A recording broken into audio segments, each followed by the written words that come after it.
Welcome back to Shelf Addiction, the podcast where we dive deep into the thriller and fantasy reads that you love. I'm your host, Tamara, and today we are breaking down our March Fantasy Series read. If you want the full visual experience with zero ads, head on over to our Patreon for video episodes, after shows, and other bonus content. Supporters can access those same exclusives and after shows right on Spotify. For even more bookish banter, check out our community on the Book Clubs app, and please subscribe and leave a review wherever you're listening. As always with Book Chats, we will be talking full spoilers today, so spoiler alert, you've been warned. Now I'm excited to welcome back my Fantasy Reads bestie, Casey from Heartful of Ink. Welcome back, Casey. Hello. I'm so excited to be here. Yes, I'm glad you're here as well to get me through this last book. Yeah, I'm already laughing. This is going to be a great episode. I think so. If you have not heard me on a rant yet, I think you might be in for a treat. Yes. All right, let me give you guys the details of what we're talking about. Today we are discussing Lethal Souls, the third and final book in this trilogy written by Shannora Williams. The audiobook is narrated by Shane East or Nash and Stephanie Nemeth Parker. First published August 13th, 2024 by Platinum Queen Press, LLC. The author published the audiobook. Yeah, the ebook is 544 pages and the unabridged audio is 12 hours and 53 minutes. Okay, Casey, would you kindly share the synopsis? Now that I've found my soulmate, life has never been better. But of course, as a cold, tethered couple, happiness doesn't always last. Soon my nightmares are being haunted, my future threatened, and my bond with Kaz could slip right through my fingers. I hate that it's come to this, but we're now facing the biggest fight of our lives. Limits are tested, blood is shed, hearts are shattered. My only hope is that through it all, everyone I love makes it out alive. Kaz. There is nothing I want more than to give Willow the life she deserves. Unfortunately, that becomes too hard to do when a wicked being wants to destroy me, my tethered bond, and everyone I love. Soon territories are being threatened, family members are attacked, and betrayals come from all directions. According to two of the Regals, I am the only person powerful enough to save the fate of the world. No matter how much I struggle to control the power inside me, there is one thing I must remember. If I give up, I will lose everything. Okay, so as we do, high level, when you finished this book, what were your initial thoughts? Ugh. Why? Why? Mm-hmm. It's why. If you listen to the last episode or you know anything about either of us, you know. Yeah, you know. What's coming. Yeah. So for me, I was like, at the end, I was like, well, that ending was definitely for somebody. It wasn't for me, but it was for someone. Mm-hmm. And I feel like coming out of such a high from the second book, I almost knew it was going to happen. I just had We this talked gut. about it. We did. We talked about it and we said, we hope she doesn't do this. And she did exactly that. So sad. I feel like Willow's character, let's just jump in. I feel like Willow's character was such a lost opportunity. There was so much the author could have done with her. And instead, she reduced her to a Maker. A what? Baby maker? Like a yeah, but yeah, she couldn't do anything but have that baby. She could not really fight well, even though she tried to learn a little bit. She couldn't do that. All she could do was carry that baby and be Cass's cheerleader, which annoyed the shit out of me for some reason. Because she got sidelined. Mm-hmm. She was growing in power over the last two books, especially in book 2. She was really starting to come into her own and really starting to handle herself. And then she got pregnant and all of a sudden she's like, well, I can't fight because I'm pregnant. What if I give all this power to my baby and just die? Because the baby's more important than me, so I can die. Oh my God, she dropped me, but I'm pregnant. How could you drop a pregnant woman?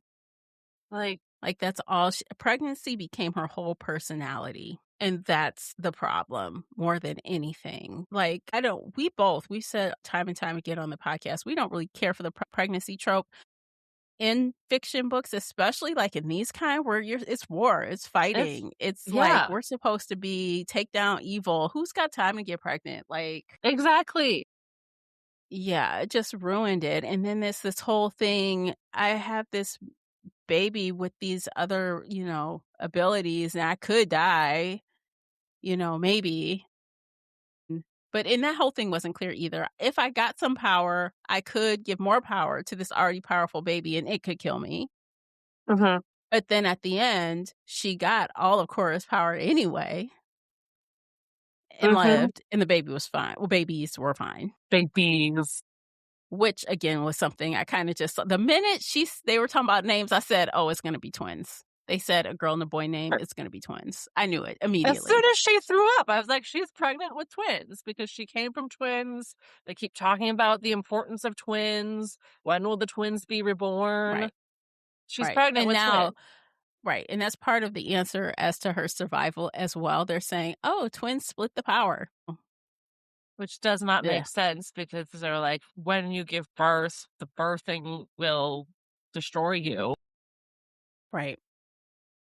I don't know. So, I don't know. I think that Willow, even when the author kinda had these moments where Willow was like, "I'm tired of being, sidelined. I'm tired Mhm. of not being able to help. I'm tired of being weak."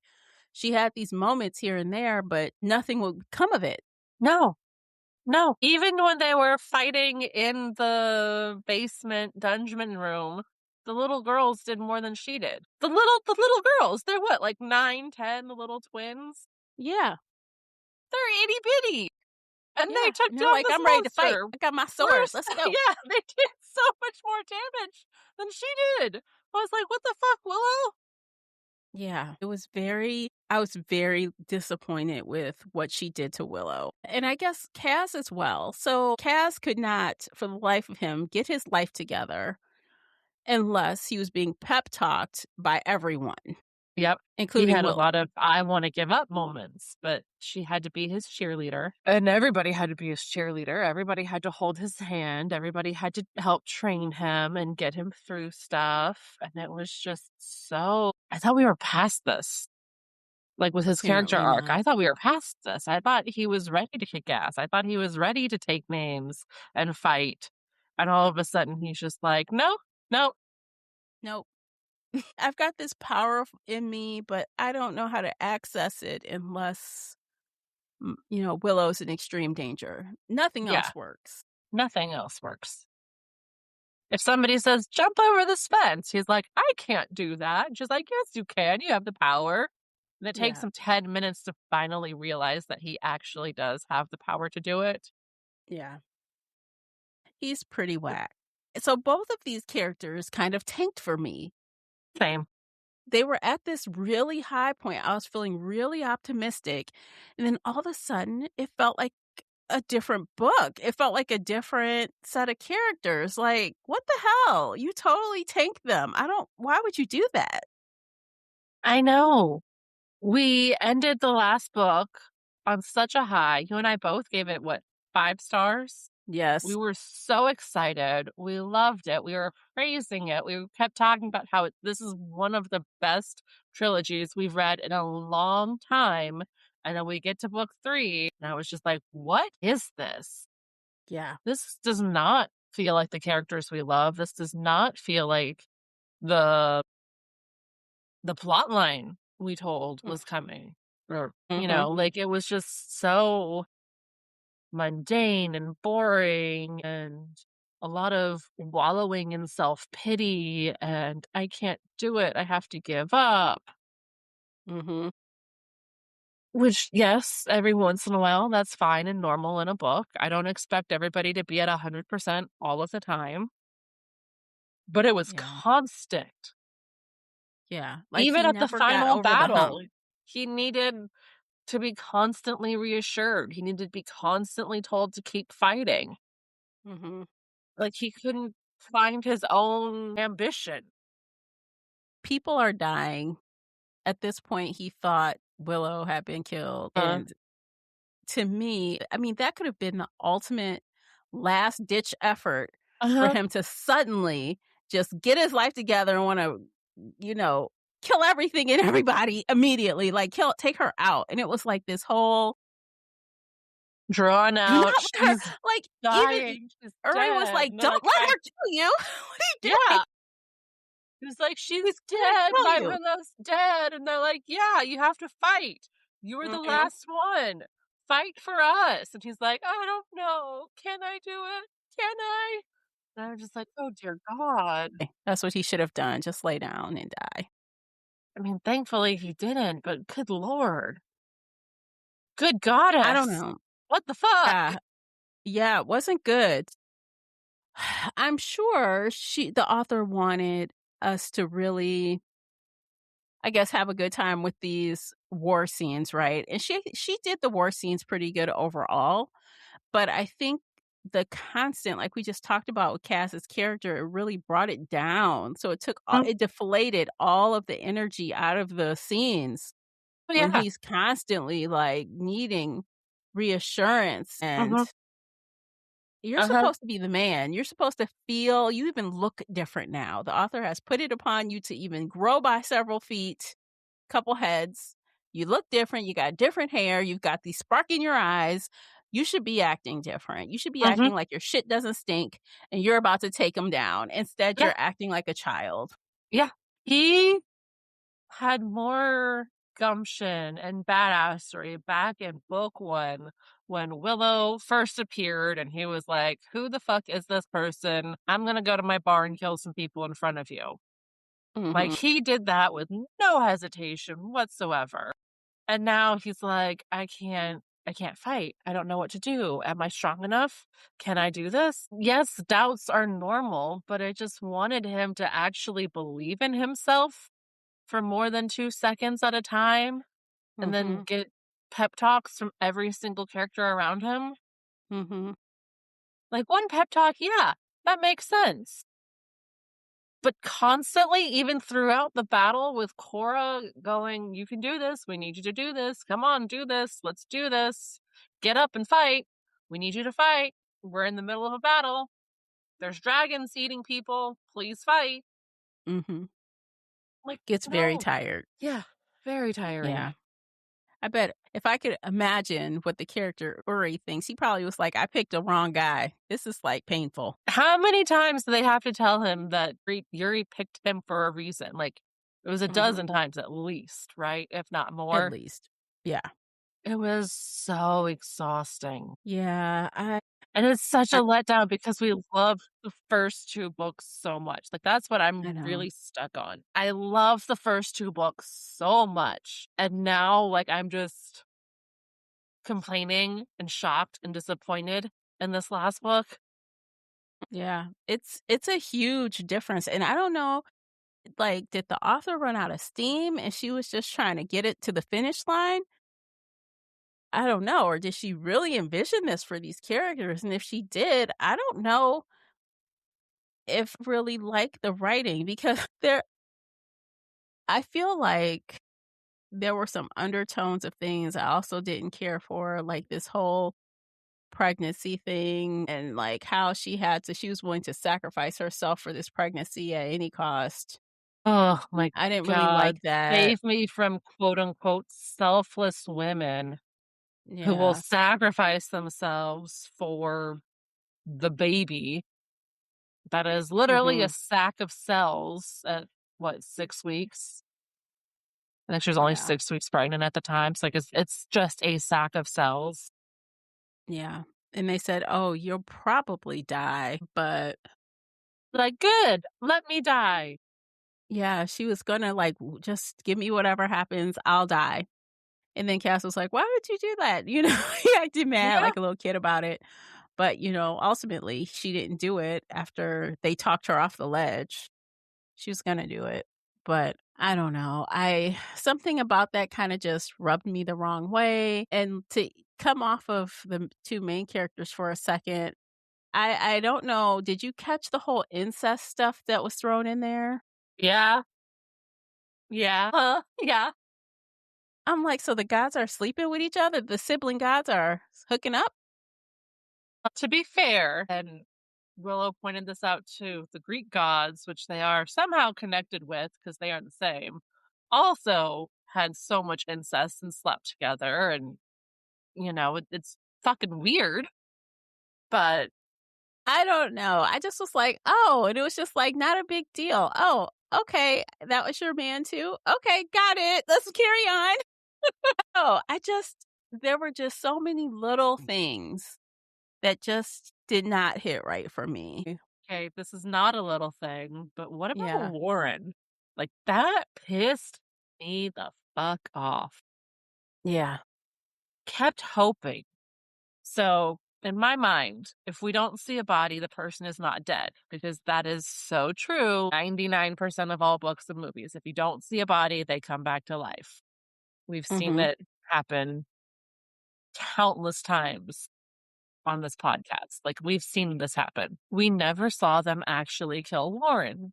So I kept hoping, and the other sisters, the Regals, were hinting at stuff like, we didn't tell her the truth. We didn't tell her this. We didn't tell her that. And I was like, I hope you just have Warren like knocked out somewhere, unconscious, and you're going to bring him back. No. He was here for half a second in book 2. They took him. He changed into a monster. Then we open this book and they just kill him off immediately. And I was like, what the fuck was the point of Warren in the first place? And then did absolutely nothing with his mate for this entire book. Nothing. She just went off and Danica cried and almost got drunk. died. And I felt She so became a bad for drunkard. her. Yeah. Like, I feel like that was another missed opportunity. Danica could have came and revealed all the things that she, learned. And Yeah, I mean, there was a place for her in this story instead of just absolutely. showing up. Yeah. There was absolutely a place for her. There was absolutely a place for Warren. Like, I feel like the author maybe had a plot thread in mind for him because, again, like, we ended book 2 on a cliffhanger with him changing and everything, and it was really shocking. And then we get to book 3 and they kill him off like within the first, I don't know, it was like maybe 50 pages. Like, Immediately, pretty much. immediately, just here, gone. Mm-hmm. And that was it. And I was like, what was the point of bringing him in at all then? Like, why She couldn't should he have have just just left stayed him dead? lost. Yeah. Yeah. I don't know. It was kind of a waste. Mhm. That was disappointing, especially at the end since, everything's supposed to be so dire, but really I guess it's only dire for some people because Willow all the way fucking dies. And because Mhm. Cora decides, oh my God, I'm going to go, fly my seed over to her Oh and, my god. I'll live through her. I'm like, okay. And then we got, what's her name? Not Sela, but the other one. What's the other god's name? Hessa? Not Hess. It's, hold on. I have to pull it up. There was at the very beginning of the ebook, there's a link to a character sheet, which is very Hasha. There helpful. it is. Asha, Hasha. yeah. So her ass decides, oh, I'm just going to have a human body hiding somewhere waiting for me to die. Yeah. Like, what? What? That was an option? Right. Why didn't you tell And anybody then, else? oh, we can't bring people back right now, but, after the war and after you get all the power, hey, you could just bring back your cousin as well. I'm like, oh, we're doing The Walking Dead in this bitch? We're just bringing people back to life? Nice and easy. Easy peasy. I'm like, well, if they didn't turn Warren into ashes, maybe he could have brought his ass back too. That's what I was saying. That's what I was saying. I was like, why the fuck does Rowan get to be brought back, but Warren doesn't? Yeah. Warren could have been there the whole time. They could have had Warren as the subplot instead of the pregnancy. She Hmm. could have been fighting to protect her brother, fighting to figure out a way to save him. Instead, they're just like, nope, he's dead. He's dead and gone in ashes. And now you have to die for your baby. Just like, what? Oh, Yeah. Because actually, Warren was also infected as well, wasn't he? he was So he infected with could the have, same blood as Rowan. right. So he could have brought him. Yeah, that was such a waste. Hmm. The, Cora and Hasha could have been like, oh, we've got him floating over here in this thing like Sleeping Beauty until we can figure out what to do with him. Knocked him out and put him in the little tomb like they did for what's his name, the other bad guy. There's so many characters. The one who she brought back to life and then ate him. Oh, Decius? Yes, Theseus. Thank you. Mm-hmm. Right? Like, they could have bound him like that, knocked him out so he couldn't harm anybody or be a spy. Right. But no, they just went, nope, we can't save him. We're killing him. And then who the author chose to be a spy. Oh my God. I'm so mad about this. I'm so mad about this. You had a laundry list of people. You were like, it could be them, da-da-da-da-da. Trusted nobody. And she brought this random ass man to be the spy. Mm-hmm. When the brand new chef was sitting right there as the perfect betrayer. He was I was waiting. there. I was waiting on it. I said, oh, this must be the part where, Casey was right, called out the chef. I said, no, that's not what happened. Not at all. It drove me crazy. Because what do you mean the pacifist man who leads the gentle people who don't fight or go to war just poisoned an entire village? I don't know. There was a couple hundred people that he just poisoned. So much for being passive and not fighting.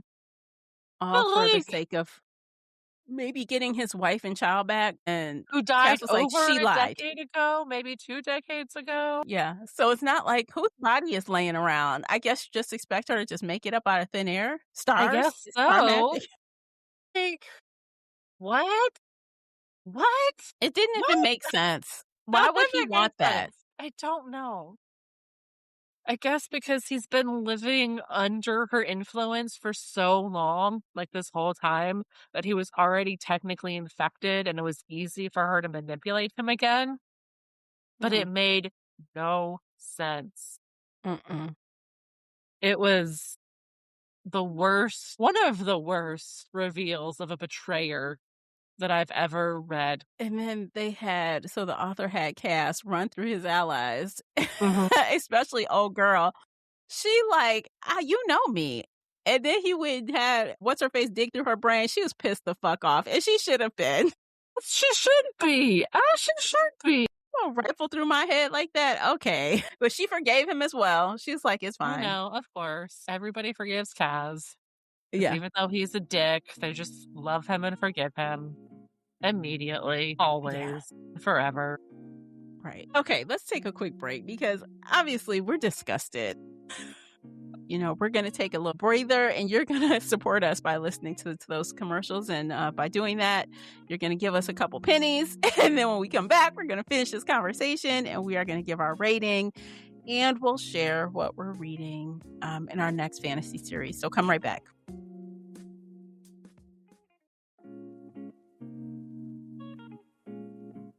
Okay, welcome back. What else do we have on our laundry list of complaints? I guess we did kind of talk about how he brought Rowan back to life. When Rowan died, I was a little bit shocked, but also very happy that the author was actually killing people in the battle, like important people. I was like, okay, good.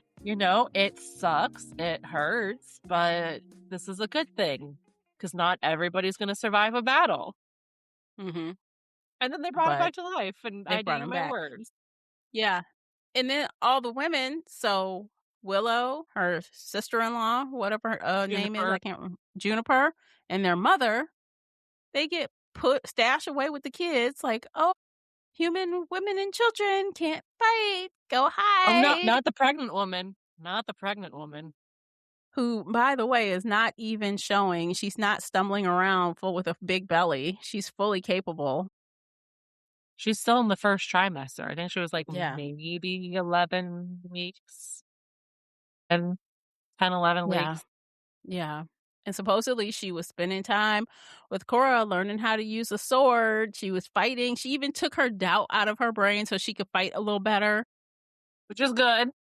But what happened with that? Nothing. What was the point of Nothing. wasting time on training her to do what? Run and hide? Fought the monster for like 2 seconds. Like I said earlier, the little girls did more damage than she did, but I guess they're warriors who've been training since birth, so now that they're, like, what, 9, 10 years old, they're better than Willow, Mhm. and then she did nothing. She Yeah. was just a womb in this book. Just a Yeah, womb. which it brought her right down to base level of being a baby machine, and that is it. She is just a baby baker. And that's it. End of story. I wouldn't be this upset if, like, she had just saved the babies for the epilogue. And Willow Mhm. was just, fighting for her brother, fighting for her people, fighting for her friends and the world and the kingdoms and like doing stuff the whole book and then got pregnant at the end. Fine, whatever. I can skip an epilogue. That does not matter. But like, she just made it the entire plot and it I just know. killed everything. It did, because honestly, I agree with you. She could have had her just be regular this entire book. We didn't even have to hear about her pregnancy on the page at all. She could have jumped by a year and surprised here some kids. Yes. And she could have left the epilogue as it is, and it would have been cute because we didn't know about her pregnancy. She wasn't pregnant then. They survived. Here we are a year later with some kids. That could have Yeah. been even okay. Yes. I would have been happy with that. Not Yeah, really happy, but, like, happy with that. Like, okay, whatever. It's the pregnancy trope. It's the right. epilogue trope. Done. I'm just so mad that her brother died and she cried twice, and that was it. And so also, I want to talk about when she was told about her brother. So fucked Cora. up. Yeah, I think it was Cora that did that, wasn't it? Or I was think it Hasha? so. I think it was Cora. You're gonna mute the girl's feelings so she couldn't feel the feelings. And at that time, I was like, wow, that is fucked up. That is crazy. That's Like, so fucked up. like she couldn't even cry. They had like one Ugh. tear going down her eye. So like the author has the capability, it's in there to write like these heart-wrenching things. Mhm.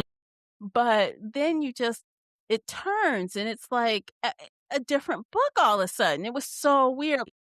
And it was okay, so they muted her emotions. Kaz put her to bed and said, "Go sleep. I'm gonna deal with some stuff." He came back like Yeah. an hour, 2 hours later, and she was being kidnapped and crying while being kidnapped.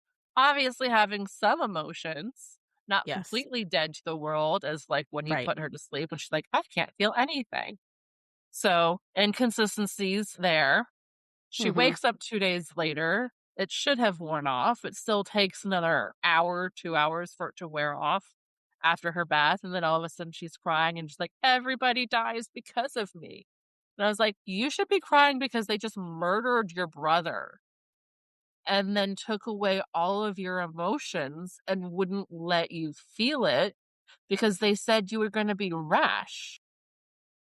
Like, Like, you would what not the be able to actual fuck? like, you can't chew gum and walk at the same time. You can't be distraught about your brother and still fight what you're supposed to fight. Yeah. Actually, Well, that and would then make me after more that, she angry. never like, she was sad about Warren at the end, but it was all about the baby. All about the baby after that, and I was just like, "Fuck this. Let her grieve Warren." Like, she spent how many years on Earth believing that he was still alive and hoping that he was still alive Yeah. and trying to find him and do all of these things, and now all of a sudden she's like, "No, he's dead and gone, and I'll get his ashes, and that's okay." Like, Yeah. what? No. Yeah. Boohoo. What? It was so sad.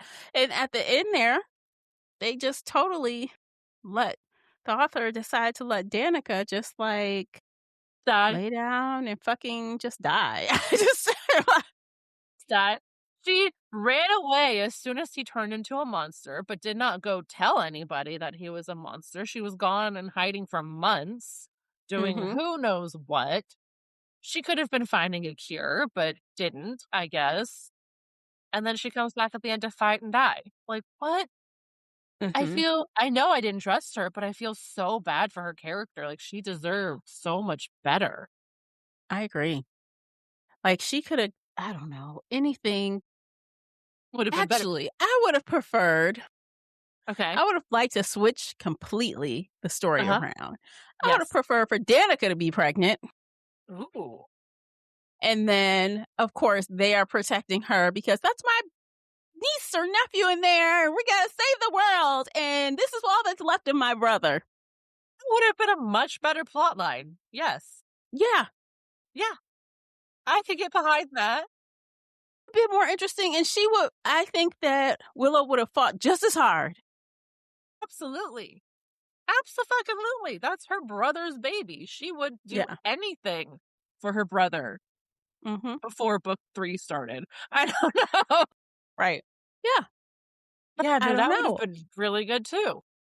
And then, so yeah, when she got her power, it would have been like, I don't know, it just would have felt different. It would be different because she's avenging, in a way that she really couldn't be in this book. Like even so she gets the power, she comes and saves Cass pretty much Mhm. at the end there. And then Yeah. she's like, "What do I do? What do we do with her?" I'm like, "Are you fucking stupid? Kill her." Yeah. That moment, oh my god. I had to put the book down and just rub my forehead. Like, what in the world? No. Like, what do you mean? What do you do? Yank her head off. If you have the power, do it.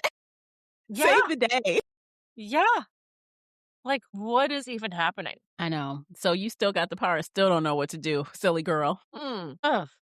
Yeah. That shit was so annoying. I'm sorry. So annoying. That is like the quickest downhill turn I've ever seen. I know. I've never seen us this betrayed by a book, quite Yeah. honestly. Yeah. Usually when we're giving 5 stars, the next book might be 4 stars, and we're like, "It wasn't quite as good, but we still really loved it. It was still really close." Like, now it's like just tanking. Yeah. It's so weird. And then, okay, so to give the author credit, I did think it was kind of cool that she brought the Regals in for their own POV chapters. Yes. That was unique. But on the flip side of that, from the audiobook perspective, I couldn't even tell there was a third narrator. I thought the original narrator, the female narrator, was doing it. I didn't even know there was a No. third narrator. Oh, I couldn't even tell a difference. So what was the point of that? that's not good at all. No, I was like, If it's a oh, what? different person, it needs to be very, like, unique and distinct. Yeah, it wasn't. It was very blended in with the other female narrator. So I don't know. Ugh. It was fine, I guess. Ugh. But I don't know. And then we got their POV, but it was still like them still lying to the audience. Like they were still concealing and hiding. Yeah. Because it was third person limited, so we weren't it was like we were just watching them, not Mhm. even, like, inside their heads, because they would talk and cut themselves off and be like, "Nope, we Mhm. can't reveal that." I was like, "This is Yeah. annoying. This is Yeah, really so it's annoying." like it's very different use of that, Yeah, third third person. limited. Yeah, Yeah. I didn't really like it. So I thought it was No. interesting that she did it, but it wasn't executed properly, I don't think. I mean, that's part of the reason why I kept hoping Warren was still alive, because, like, they were very obviously like, "We have lots of secrets that we're not telling Willow." Mhm. And I was like, maybe Warren is buried underground or hiding in a tomb in the ocean or something. But to be honest, we didn't need their point of view or even to see a little bit into their side to know that they were hiding. We know that. I know that. Exactly. Yeah. So Yeah. again, the author kind of missed the opportunity, I guess, to do something different with that perspective, Mhm. other than to just sow more distrust for those characters, Yep. which we already had enough of. Yep. Wow. I have to say, I did not expect this. I didn't either. I was thinking it would be another 5 star, or I was hoping it'd be another 5 star, maybe a 4 star, like a little bit of a letdown just because it's the final book. But this, This was crash and burn, in my opinion. Crash and burn. absolutely. The Absolutely. minute the pregnancy came up, I was like, do not text, and I didn't. I was like, I'm gonna, because if all I had to say was one word, and you would have already knew what happened. I mean, as soon as she threw up, I was like, fuck this. She's pregnant. Both of us are going to hate Yeah. this book. This is Yeah. tanking. No. Yeah, Yeah. which is so disappointing. I just It really Don't is. think I'd read another fantasy by this author. I I'm done. I'm not gonna give up just yet because the first 2 books were so good, and she did set up a lot of other characters to have spinoffs, but there was that note at the very end of the book where she said, like, this isn't her best-selling series, and she's grateful for everybody who's read it. Uh, Yeah. so I have a feeling that she's not gonna keep writing unless all of a sudden it picks up and everybody loves the series, but Well, she writes her other genre is like domestic thriller, I guess, or domestic suspense. She writes a lot of that. So maybe fantasy is just a little out of her box. wasn't like this was the world building was really good. The first 2 books were so good. I don't wanna But negate she that. doesn't Like, as know. much as I hate this 3rd book, the first 2 were really good, and she Okay, so just again, that tells me she doesn't know how to land the plane. And I've had this problem with another book I've read from her that was domestic suspense. And I think I told you originally I was nervous about picking her because I felt kind of meh, middle of the road about the other book I read from her. And I think my problem with that was she didn't know how to land the plane at the end. okay. So here we are. It's the same formula, just spread over 3 books. She But the didn't know how first to 2 treat books were so good. she didn't know how to treat a strong FMC. She No, turned her into a a week. mediocre, weak character with no abilities at all, Mhm. except for some that were so over the top, it was unimportant at that Yeah, point. yeah. And then she fell into these tropes that I really don't like, the whole pregnancy thing, and that's the only thing in the world that matters is having this baby. I don't care if I die for it thing, I hate. Yeah. I feel like she doesn't even know how to treat, like, the hero in a Yeah, that's way that. true. And I've said this from the beginning with Kaz's character. He's never been, like, swoon worthy to me, not from the beginning. So, she missed opportunities to even make him more attractive. So, if you're gonna make this woman so soft and meek, why is he also a beta? Why is he a beta? Because he's emotional, which technically is good, but in this case, it wasn't, like, a good emotional. No. He was I just like I don't mind some emotion, I don't mind some doubt, but at some point, you're gonna have to get over your shit and go fight the war. he never did. Even Yeah, in the middle of the battle, he never got over his own shit. right. And then, of course, well, one fun thing that did happen, I was nervous up to the end of the book. I was like, "Are we ever gonna see the best friend again?" We did. Well, yeah, Faye. We Yeah, called we that or did you see called Faye. that, where now they're so powerful, they can just hop back and forth between Earth and their Yeah, realm and, that's bring what Faye happened. over. And that's why I was like, "Okay, maybe there'll be a spinoff book with Faye." No, I don't want it now.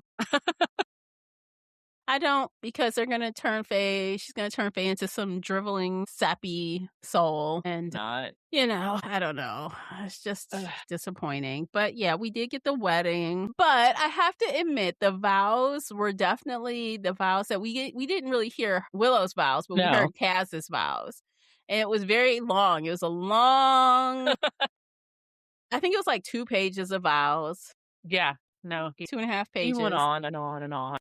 About how great she was and the best thing that ever happened to him, and she brought him to life and blah, blah, blah. In the moment when I was reading it, I said, "Oh, that's cute." Yeah. It's definitely a woman writing what we would love for men to say. Definitely. I was like, every woman has this fantasy of a man saying this to her. I don't know, no man that would come out with that soliloquy. I don't know, not one, including my own damn husband. He wouldn't even know how to say that. No. Only fictional So men speak like only this. fictional men. I'm like, that's so cute. But, so yeah, there was a little bit of that. But, I'm like, I didn't even really need the wedding either. I didn't need the wedding. Didn't Again, need. like, that's fine as, like, the final chapter with the baby epilogue at the very Hmm. end after we've saved Warren. I don't even count his death as, like, one of the main characters dying because he Hmm. wasn't a main character. He was on the page less than Faye, honestly. Like, Faye, the best friend, had much more page time than he ever did, and Hmm. so he's dead, but I don't care. Yeah. So much better if they'd found a way to save him and they'd I focused on know. saving him instead of just killing him off. I agree. And also all the, like, kind of world building the author worked so hard on in that second book, it kind of fell by the wayside in the third book. Because everybody just came together to fight together and everybody's happy. Yeah. So lack of development for the characters, lack Mhm. of, like, expanding the world in itself and understanding these gods more, just flattening of our FMC. Yep. I just I don't know if we've had a series tank this hard this fast before. We've had some No. that, like, progressively got worse. There was that Anne Bishop series where we loved Oh book god. 1, book 2 was You know what? Speaking of okay, book which, 3 that author has been back online. She showed up in my feed recently, and I think no. she either has something new. And all I could think was, I'm still disgruntled over the fact that we read all those books and these motherfuckers just barely could kiss each other. I was so pissed. I know. Yeah. I mean, Like, I'm progression done with you. I'm yeah. done with you, Miss Bishop. We can't. We can't be friends. No, but but yeah, that's kind of how I feel about this author. Like, I feel like this was such a crash and burn. I Mm. don't know if I can read any more of this genre from her because that just tells me she doesn't know how to, again, land the plane. Ugh, I wanna hug her and tell her that she has so much potential. Those first 2 books were so good. Yeah. They were so But good. now, I mean, unless I know, like, if there are people out there, this book would be for you if you just really love people coming together, getting married, and having babies and skipping off into the sunset. If that is your ideal ending for any Yes. book, Yes. then this is the right ending for you. And you'll probably enjoy the ride getting there, Yeah. generally speaking, because that's what you want out That's of it. book So you'll 3. get it. Yeah. Yeah. Yeah. But if you're looking for huge, like, development and character growth and you want the FMC to be badass and kick ass, that's not what you're going to get here. Not at all. And I'd like to say two things can be true. So I want her to be badass and kick ass. And then, like, later, like we said Mhm. in the epilogue, go ahead, have your twins skipping around and flying around and shit. Go ahead. Go, girl. Do it. But, Would have appreciated that so much more if the pregnancy had not been part of the main plot, but just epilogue. hmm Fine. hmm I can skip an epilogue. I don't wanna skip a whole damn plot. right. All right. I think I'm ready to rate this good or bad for good or bad. No. Okay. I'll let you go first. Da-da-da. I'm going to give it a 2 out of 5. Mhm. So so the first book for me was a 4, the second book was a 5, and this is a 2. Crash and burn. What about you? I'm with you. It's a 2-star. Mhm. I think I gave the first one 5 on vibes. Also, book 2 Mhm. was a 5 on vibes because I was riding high. I was like, "This is doing everything we love and everything we ever wanted." And then this one just crashed and burned. 2 Mm. stars. Like, Yeah. it's not you're right. I'll have to when I recommend this book to people, I'll have to very, like, "What do you want the ending to be? How do you want the 3rd book to be? Are you okay with the pregnancy trope?" Then this Like, series is I for know you. people in my world I would recommend this to because they're just soft and fuzzies and they just like all the gooey Yeah. lifetime romance vibes, then this is for Yes. you. Yeah. But people who read more like me, I would never. I would Yeah. never. So close, but so far at the same time. Yeah. We went too close to the sun. We were We riding did. too high. Yeah. Look, the universe said, "You having too much fun. We gonna kick you Yeah. down a couple notches." Come on, psych. We'll do the one thing you both hate. So you Playing both in our hate face. this. Yeah. So, all right. Now it's time to try this again with something else. Can you share what's up Yes, yes, yes. next? Okay. Okay. So I picked our next duology and I hope it's good. Fingers crossed. It is called These Immortal Truths by Rachel Rafta. Here it is on Mhm. my phone so you can see. For those of you who can see it without the window. Yeah. The first chapter, we read the sample. It was a little slow, but the writing was really good. And I am hopeful that the pacing will pick up a little bit. Mm-hmm. But it seemed, a little different, a little interesting, a little not what we've read recently. So, Yeah. So here's the thing. So I guess the catch for me was first, shape-shifting God. That's like a main theme here. Also, it's in England, 1184, so it's pretty old, but it also, I don't know if this is a spoiler or not, but it's pretty well known that this spans some time. This book series spans some time. It's 2 books. yeah. So I'm thinking that even if it starts in 1184, we're not going to stay in 1184 for too long. Yeah. Again, that's me Yeah. hoping that it picks up a little bit. Like, first chapter is going to be slow to set the stage. Then Yeah. it's going to pick up a little bit. So fingers crossed it's better. If not, it's Yeah. only 2 books. Right. And I mean, honestly, this is another one that's kind of like not that popular. There aren't that many ratings out there in the world for this, but the ratings that are there are good, but that really means nothing for me. That means nothing anymore because I find that I don't agree with the ratings half the time anyway. Tor. This was originally self-published, and now it is being reprinted by Tor. And they are usually pretty picky about who they pick up. So, again, fingers crossed. It's looking kind of hopeful. But after I was just burned by this last book, I'm skeptical going into it, but I will give it the whole chance. The cover art's pretty. It's different. Yeah, who knows? You never know what we might come across. Exactly. So, and like you said, the first chapter was a little slow, but that doesn't mean anything. So slow chapters before. Yeah. It could totally turn around and be like breakneck pace at 20% or something. Who knows? Yeah.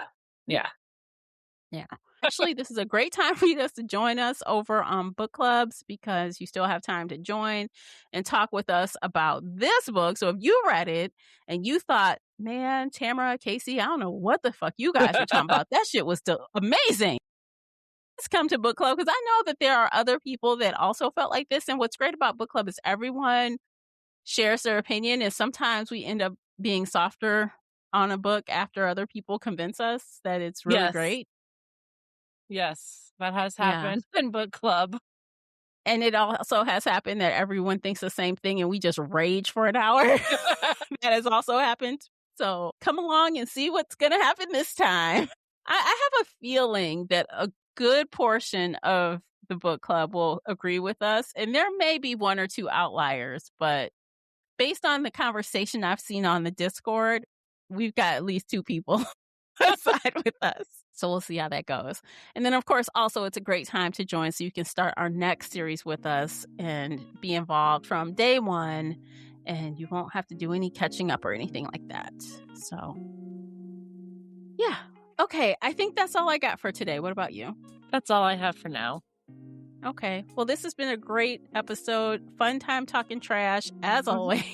Thanks for listening to this entire episode. We appreciate you for doing that. Remember, keep your TBR high and your spoilers tagged. See you guys next time. Bye, everybody.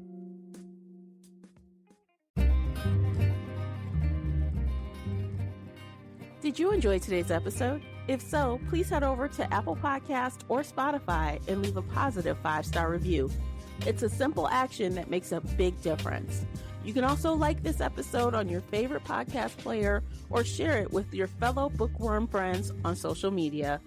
Joining the Shelf Addiction Patreon family is another way to support us. For as little as $2 a month, you can help our team create even more amazing bookish content.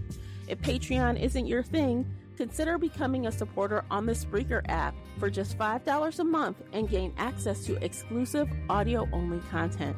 You can find me everywhere, including Instagram, X, and TikTok under the handle Shelf Addiction. Join our book club of the same name on the book club's website and app, where we discuss all things bookish and more in a safe space. The Shelf Addiction podcast is a part of the Nerdy Maven Network. Thanks for tuning in.